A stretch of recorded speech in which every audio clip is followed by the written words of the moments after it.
Hello everyone. Today we'll understand the concept of declaratory decree. Declaratory decree एक specific kind of relief है जो कि हमको chapter 6 section 34 of specific relief act में दी गई है। डेक्लेरेटरी डेक्री कोई भी ऐसा पर्सन सीख कर सकता है, मतलब कोई भी ऐसा पर्सन कोर्ट के पास जाके डेक्लेरेटरी डेक्री का सूट फाइल कर सकता है जिसके लीगल कैरेक्टर को या राइट टू प्रॉपर्टी को डिनाई किया गया है या डिनाई किया जा रहा हो। Deny legal character or right to property में दोनों ही प्रॉपर्टी इंक्लूड होती है जो कि मूवेबल और इमूवेबल हो।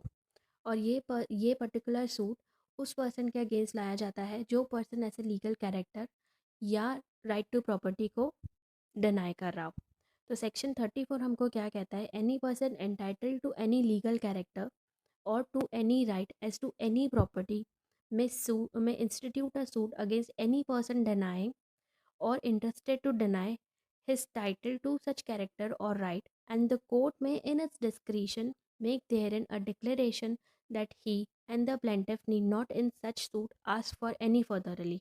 मतलब कि अगर ये पर्सन कोर्ट के पास जाता है कि आप इस पर्टिकुलर राइट टू प्रॉपर्टी या पर्टिकुलर लीगल कैरेक्टर को डिक्लेयर करें कि ये प्रॉपर्टी मेरी है, तब जो प्लेंटिफ कोर्ट के पास जा रहा है उसके पास कोई और फर्दर रिलीफ नहीं बची हो।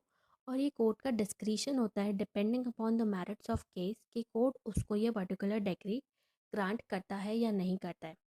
और अगर कोई भी प्लेंटिफ डेक्लेरेटरी डिक्री का सूट फाइल करता है तो वो कोई और फर्दर रिलीफ क्लेम नहीं कर सकता, या फिर उसके पास सारे रिलीफ एग्जॉस्ट हो गए हैं और ये एक लास्ट रिलीफ बचा है डेक्लेरेटरी डिक्री का, तभी वो डेक्लेरेटरी डिक्री का रिलीफ कोर्ट से मांग सकता है। Provided that no court shall make any such declaration where the plaintiff being able to seek further relief than a mere declaration of title omits to do so। और इसमें यही दिया गया है प्रोविजन में कि प्लेंटिफ के पास कोई और फर्दर रिलीफ नहीं बचा हो तभी वो डेक्लेरेटरी डिक्री को फाइल कर सकता है, मतलब डेक्लेरेटरी डिक्री का रिलीफ सीख कर सकता है कोर्ट से। और एक्सप्लेनेशन में ये बताया गया है कि पर्सन इंटरेस्टेड टू डिनाई कौन हो सकते हैं, जैसे कि ट्रस्टी हो सकते हैं जो कि किसी भी पर्सन के लीगल राइट को या कैरेक्टर को डिनाई करने में इंटरेस्टेड हो। अब इस पर्टिकुलर सेक्शन के हम एसेंशियल्स देखते हैं, और एसेंशियल्स में हमको क्या दिया गया है, any person entitled to any legal character or to any right as to any property में फाइल अ सूट। मतलब कोई भी पर्सन जिसके लीगल कैरेक्टर मतलब कि एक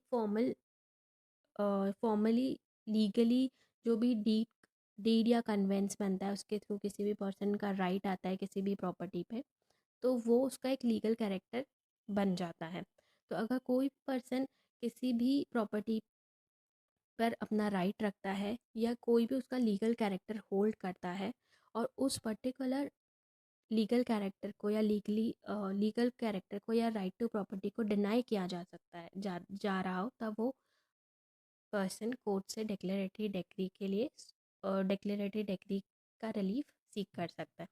अगेंस्ट सेकंड इसका एसेंशियल है, against any person denying or interested to deny his title to such character or right. अब ये सूट वो उस पर्सन के लिए लेकर आता है जो पर्सन ऐसे पर्टिकुलर उसके राइट को या उसके लीगल कैरेक्टर को डिनाई कर रहा है या डिनाई करने के लिए इंटरेस्टेड हो। तीसरा इसका एसेंशियल है, तो कोर्ट में इन इट्स डिस्क्रिशन, कोर्ट की मर्जी होती है, कोर्ट पे कोई ऑब्लिगेशन या कोर्ट को मैंडेटरी नहीं होता है कि ये पर्टिकुलर डिक्री वो ग्रांट ही करे। कोर्ट का डिस्क्रिशन होता है, कोर्ट की मर्जी होती है। कोर्ट में in its discretion make there in a declaration that he and the plaintiff need not in such suit ask for any further relief. और प्लेंटिफ के पास कोई फर्दर रिलीफ नहीं बचा है, और अगर बचा भी होता है तो भी वो डेक्लेरेटरी डिक्री के साथ कोई फर्दर रिलीफ क्लेम नहीं कर सकता। अब इस पर्टिकुलर डिक्री, अगर ये पर्टिकुलर डिक्री पास हो जाती है तो इसका इफेक्ट क्या होता है, तो इसका इफेक्ट ये होता है कि ये पार्टीज टू द सूट पर ही बाइंडिंग होगी। ओके, मतलब this is a suit in personam. तो a declaration made under this chapter is binding only on the parties to the suit, person claiming through them respectively, person claiming through them मतलब कि उनके legal representative, and where any of the parties are trustees on the person for whom, if in existence at the date of the declaration, such party would be trustees। मतलब कि ये particular जो decree आएगी, डेक्लेरेटरी decree अगर पास हो जाती है तो ये पार्टीज टू द सूट और उनके थ्रू जो पर्सन क्लेम कर रहे हैं मतलब उनका लीगल रिप्रेजेंटेटिव और ट्रस्टीज टू द प्रॉपर्टी, जिस पर्टिकुलर प्रॉपर्टी के लिए ये डिक्लेरेटरी डिक्री पास हुई है उसके अगर कोई ट्रस्टी होता है तो उन सब पे ये जो डिक्री है वो बाइंडिंग इन नेचर होगी और उन्हीं पर ही बाइंडिंग इन नेचर होगी, बाकी और किसी पे नहीं, क्योंकि ये सूट एंड पर्सोनेम है। सो ये एक ब्रीफ एक्सप्लेनेशन था डिक्लेरेटरी डिक्री का। Thank you for watching, that's all for today.